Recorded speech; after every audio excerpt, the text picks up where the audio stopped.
Здравствуйте, дорогие друзья!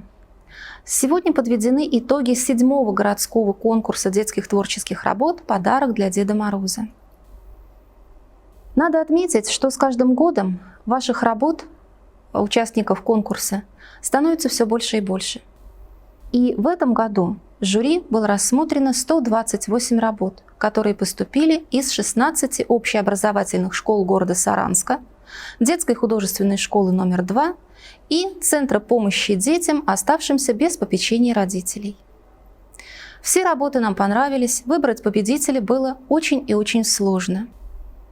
Но, тем не менее, в 8 номинациях нами были отмечены 28 победителей. Каждый год темы нашего конкурса меняются, и в этом году мы выбрали тему «Помощник Деда Мороза». О том, понравились ли работы имениннику, сейчас он скажет вам сам. Здравствуйте, дорогие ребята! Большое вам спасибо за все подарки, которые вы приготовили для меня в мой день рождения. Все они сделаны с душой. Все очень интересные, креативные.